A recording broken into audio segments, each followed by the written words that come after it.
Y si me permiten también una palabra, un saludo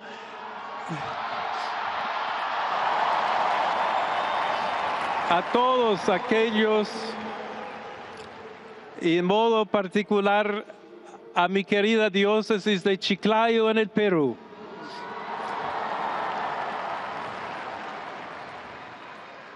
Donde un pueblo fiel ha acompañado a su obispo, ha compartido su fe y ha dado tanto para seguir siendo iglesia fiel de Jesucristo. Bonjour à tous, voilà, on vient de revoir les images du pape Léon XIV à la loggia de la basilique Saint-Pierre de Rome le 8 mai, soir de son élection. L'occasion pour Église du Monde d'aller à la rencontre de l'Église catholique au Pérou, où le nouveau pape a longtemps été missionnaire, puis évêque du diocèse de Chiclayo. Alors, ce qui frappe au premier abord, quand on regarde cette carte de ce pays d'Amérique du Sud, eh bien, c'est sa grande diversité de paysages, ses plaines arides sur la côte Pacifique, ses sommets montagneux des Andes dans l'Est et sa forêt amazonienne dans le Sud-Est. Diversité aussi de langues, de cultures, dans cette ancienne colonie espagnole qui affronte de nombreux défis, en particulier une grande pauvreté. Sur 34 millions d'habitants largement catholiques, on note l'essor des églises évangéliques. Je retrouve notre invité.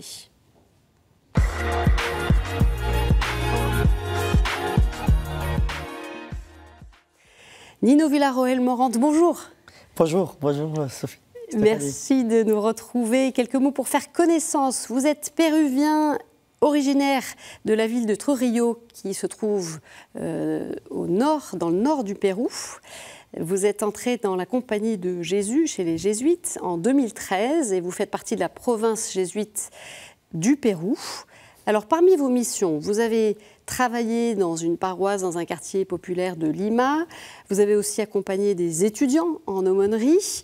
Et puis, vous êtes formé en théologie et en psychologie, ce qui vous a conduit également à mener un important travail de recherche à l'université jésuite de Lima sur les violences sexuelles dans l'Église catholique au Pérou. Et depuis 2023, eh bien, vous êtes étudiant en théologie aux facultés Loyola Paris en vue de votre ordination diaconale puis sacerdotale.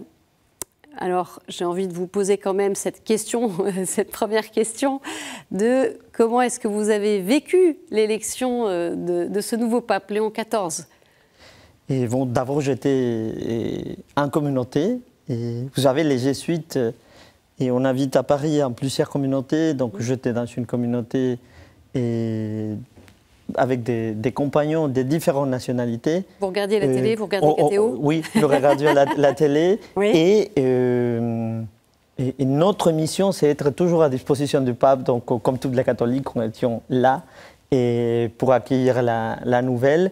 Il y a trois choses qui ont marqué. Moi, j'ai reconnu les noms rapidement. Oui. Robert Francis Borgedi, c'est quelqu'un qui... dit, ah, on le connaît, lui. On le connaît, oui. Après, c'était le défi d'expliquer aux compagnons où il était, etc. Ah oui, d'accord.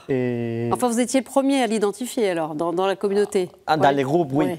Et je dirais, donc, finalement, trois choses m'ont frappé. Cette parole du pape Léon qui dit un appel à la paix et qui dit, bon, Dieu nous aime à tous. Le mal va pas gagner. Et c'est une parole fidèle à l'Évangile, fidèle à ce que Jésus nous invite à vivre la résurrection dans ce monde qui est marqué aussi pour la violence et mon pays notamment aussi. Bien sûr.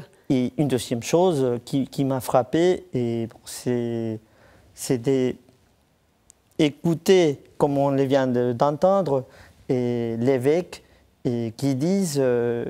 qui envoie une salutation à sa diocèse.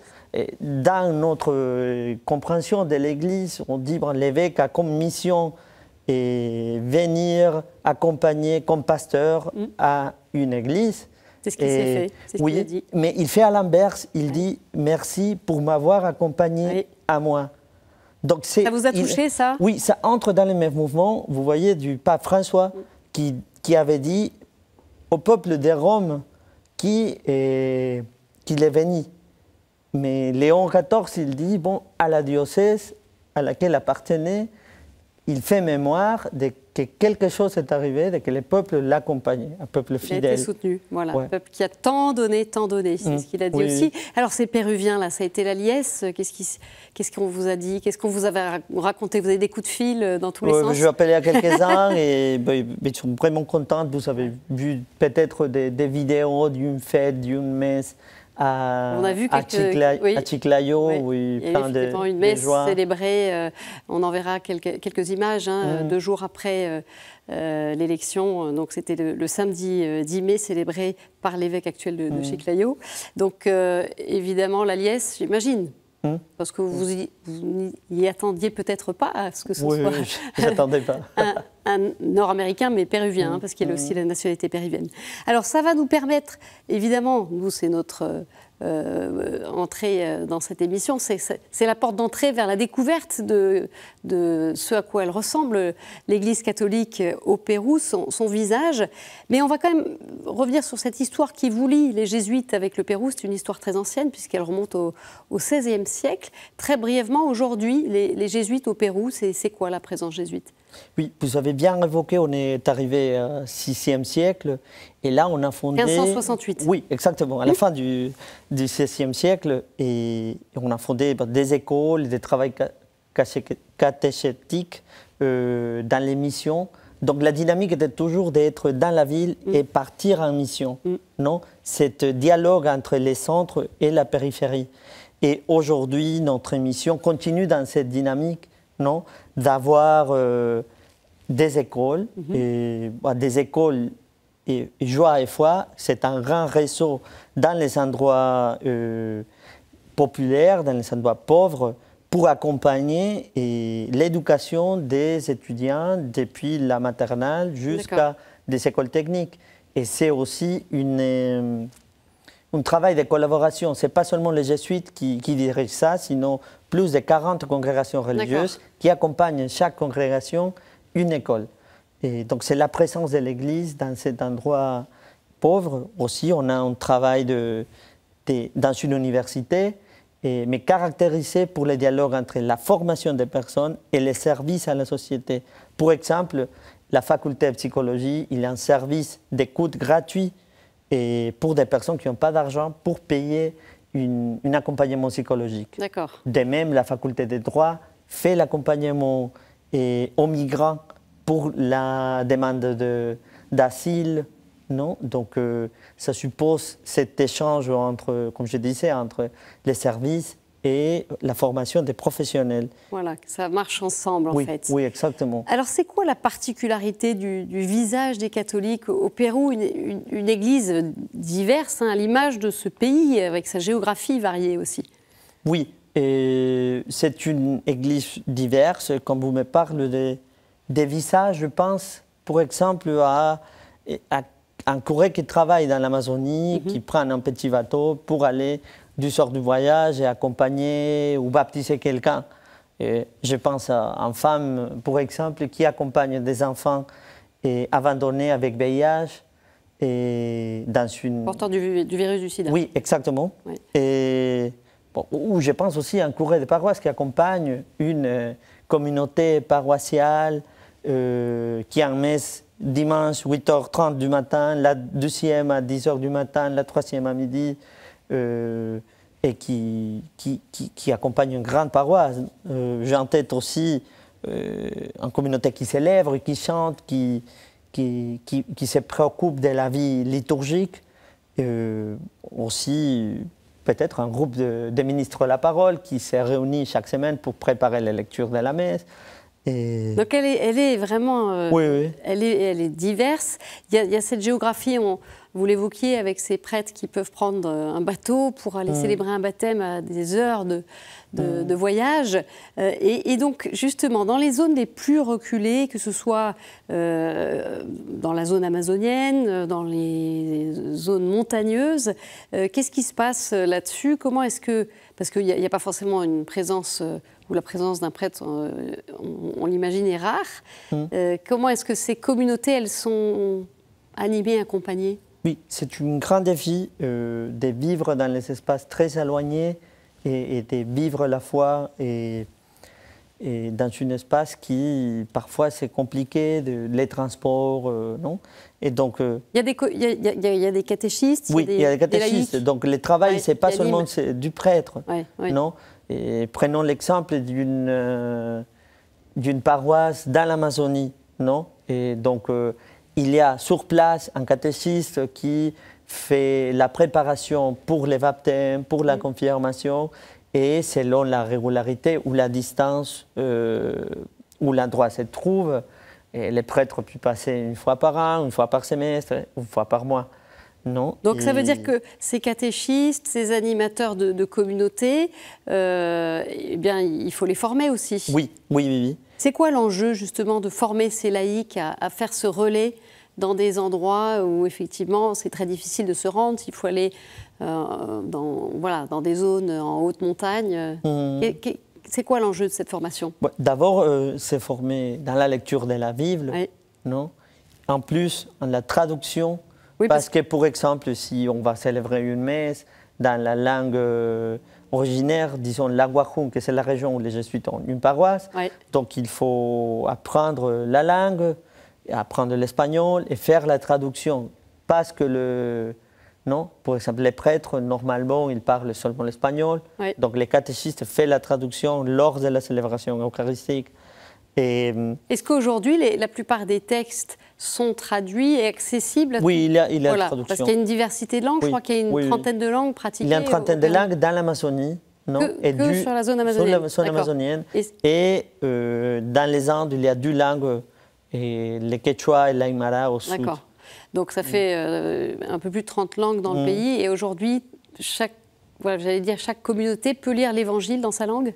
Oui, la majorité sont traductions, oui. Quelques-uns ont travaillé par rapport à ça. Il y a aussi l'importance des rites traditionnels, de la culture de le rapport à la nature, la Pachamama, l'attachement à la terre, à la mère terre. Et ça, justement, qu'est-ce que ça donne en termes de... quelle expérience d'inculturation de la foi sont vécues dans ces zones-là? Prenons un autre exemple. De ce que je connais, nous, la Compagnie de Jésus a 6 paroisses dans la zone de Cusco, au sud du Pérou. Mais l'évangélisation est arrivée au 6e siècle, au commencement du XVIIe siècle. Donc, on peut parler surtout d'une expérience de synthèse, d'inculturation entre les traditions précédentes au christianisme au Pérou et le christianisme. Non? Donc, les jésuites sont caractérisés, par exemple, à faire des traductions des vocabulaires, des dictionnaires des langues originaires dans cette zone-là. Et pourtant, on a un travail où l'Évangile a pu toucher des personnes dans sa langue. Aujourd'hui, la majorité des personnes sont bilingues. Il y a aussi cette forte dévotion populaire, avec notamment le culte à Sainte-Rose de Lima et aussi le Seigneur des miracles. C'est répandu dans tout le pays? Oui, elle est patronne, Santa Rosa de Lima, elle est patronne du Pérou et des Amériques, et Seigneur des miracles, et une image aussi qui est vénérée dans tous les pays. Non? Et Santa Rosa de Lima, il s'appelle Isabel Flores de Oliva. Elle est laïque, non? De la fin du XVIe siècle, et dont sa vie était dédiée au service des pauvres et à la prière. Donc ça, c'est exemplaire. Non? Et de l'autre côté, le Seigneur des miracles, c'est un Christ noir, créole, on peut dire, et en croix, et bien accueilli par la communauté afro-péruvienne et pour tous les pays, en fait. Et des personnes s'adressent soit à Santa Rose par des lettres. Les jours de la fête, les personnes écrivent une lettre, déposent une lettre dans les sanctuaires, pour demander des guérisons, des intercessions pour la famille, non? Et les processions du Christ en croix, c'est aussi dans tous les pays, avec la musique, des chants, non? Et c'est une expérience du rassemblement du peuple fidèle. Alors l'Église au Pérou, elle a aussi été secouée par des scandales de violences sexuelles avec les révélations sur la société de vie apostolique Sodalicium Christianae Vitae, qui est plus connue sous le nom de Sodalicio, fondée dans les années 70, très répandue en Amérique latine. Son fondateur et les dirigeants avaient été accusés de violence et de corruption. Sodalicio a été définitivement dissoute en avril. Et signalons d'ailleurs que Léon XIV, qui a été vice-président de la Conférence des évêques du Pérou à partir de 2018, fut aussi chargé du dossier des abus commis au sein de l'Église. Alors, dites-nous d'abord comment les catholiques ont vécu ces révélations, les catholiques au Pérou. Les révélations sont faites de manière progressive, non? Et je crois que les catholiques ont vécu cette expérience avec indignation, et surtout dans une société qui est habituée au silence, non? L'Église a vécu une situation comme celui-là dans ce mouvement de Sodalicium, mais aussi dans d'autres diocèses, mais aussi de toute façon, il y a des cas d'abus dans les familles et donc c'est une société qui est habituée au silence et donc habituée à une dynamique aussi hiérarchique, non? Et donc au sein de l'Église aussi. Et au sein de l'Église aussi. Donc la première réaction, on peut dire, c'est parfois le déni, mais progressivement... C'est en train de changer, ça? Oui, je crois, ouais. Et comment l'Église, justement, l'Église péruvienne affronte ce défi des violences en son sein? Qu'est-ce qui se passe aujourd'hui? Oui, depuis mon expérience, je peux parler d'une certaine ligne de temps dans les dernières années et qui nous peut approcher à comprendre qu'est-ce qui est en train d'arriver dans l'Église.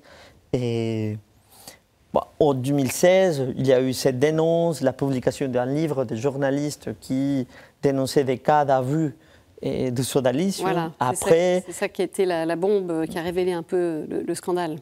Et après, il y a eu, pour exemple, des manifestations dans les théâtres, dans l'art, comme une relecture, une mise en scène de qu'est-ce qui est arrivé aux victimes, non? Mais du côté de la société civile. Alors, côté Église, qu'est-ce qui est fait aujourd'hui, justement? Oui, et donc après, à partir du 2018, le pape est allé au Chili, il a la lettre au peuple fidèle. Oui, c'était dans ce voyage commun Chili-Pérou. Oui, exactement. 2019, et le Centre of Child Protection de l'Université grégorienne son directeur vient au Pérou avec la conférence des évêques, avec l'université jésuite et l'université pontificale, font des sessions de formation dans différents endroits et pour commencer à parler du sujet. Et aujourd'hui alors? Et aujourd'hui, nous avons une commission d'écoute fondée en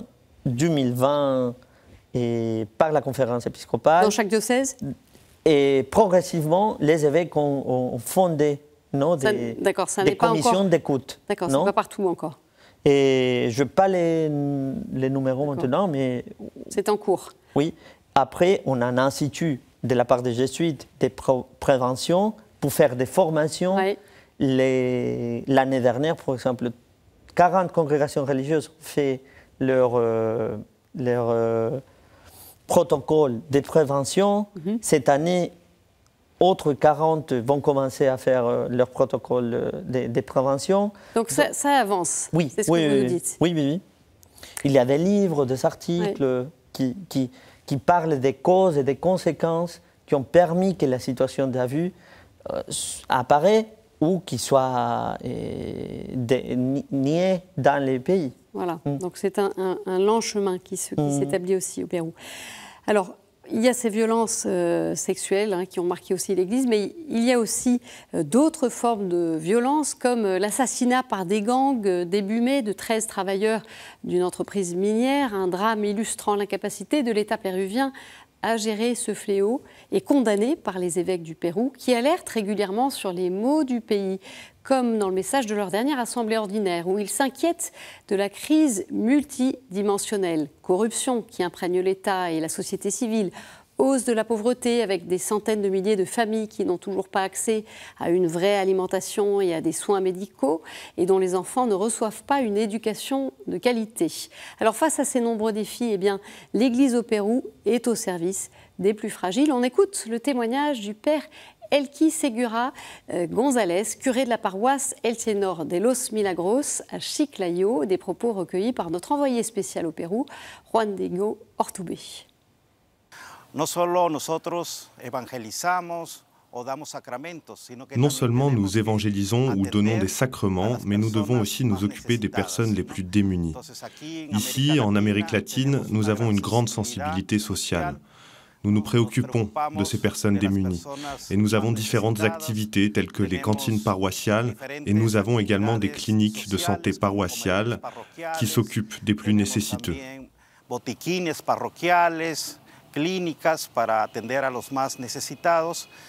L'Église au Pérou et à Chiclayo fait un effort pour s'unir.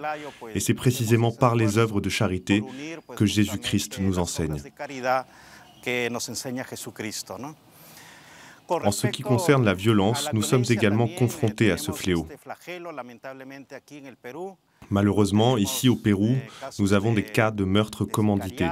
C'est pourquoi l'Église élève également sa voix pour les personnes qui souffrent et qui sont victimes des tueurs à gages et d'extorsion.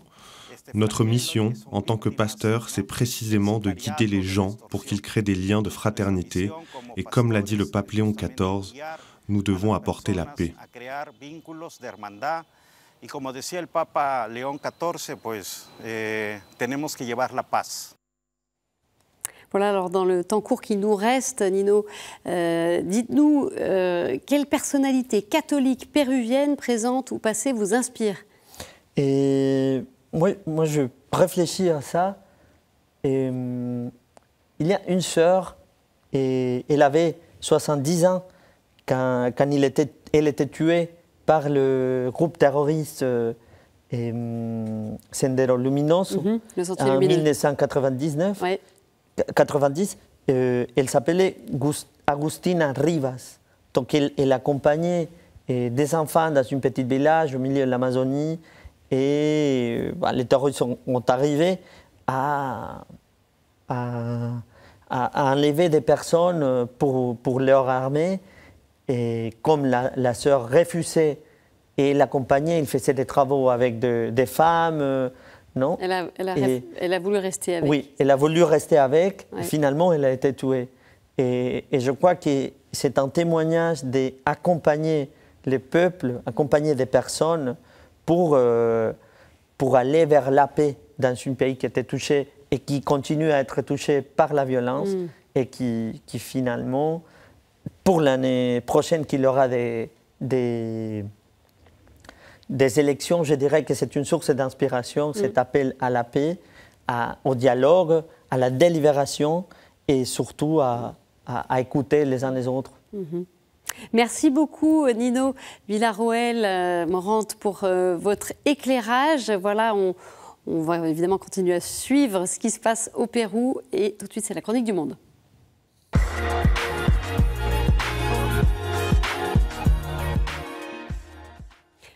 On retrouve Annabella Labèche, laïque catholique à Port-Louis, à l'île Maurice. Salut à tous, quel plaisir de vous retrouver. Ma chronique aujourd'hui prendra une note musicale. Le célèbre groupe Zouk Machine chantait la musique dans la peau. Eh bien, pour ma part, je voudrais vous parler de la musique dans la foi. Tous les styles, tous les rythmes ont trouvé leur place dans la vie de l'Église à Maurice, ravivant la foi de nombreux catholiques. Prêtres et laïcs s'inscrivent dans cette dynamisme musicale devenue un véritable atout pour l'évangélisation.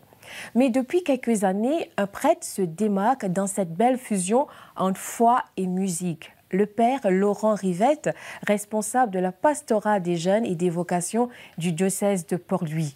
Musicien, chanteur et compositeur, le père Rivette a su intégrer ses talents artistiques dans sa vie sacerdotale. Sa musique, profondément mauricienne, tantôt rythmée, tantôt douce et apaisante, touche un large public et surtout les jeunes en quête de repères dans un monde qui va trop vite et qui multiplie les défis. Les concerts de Père Rivette font salle comble à chaque rendez-vous. Sur scène, vêtu de baskets et de jeans et soutenu par une belle équipe de musiciens et de choristes partageant ses convictions, le prêtre chante, danse et échange avec un public enthousiaste qui reprend en chœur les paroles de son répertoire. Il privilégie le créole mauricien dans ses textes, dans un langage accessible. Eh bien, il sème des messages d'amour, de paix, de fraternité et surtout d'espérance. En réalité, le Père Yvette chante l'Évangile à un public assoiffé de paroles réconfortantes. Et lorsque les projecteurs s'éteignent après 90 minutes d'émotion et de partage, il a souvent redonné ou ravivé le goût de la foi. Ainsi, à sa manière, il insuffle une nouvelle énergie à la vie de l'Église. Voilà, c'est la fin de cette édition. Vous pouvez bien sûr la retrouver sur notre site. Et je vous souhaite une très belle semaine. Je vous dis à jeudi. Au revoir.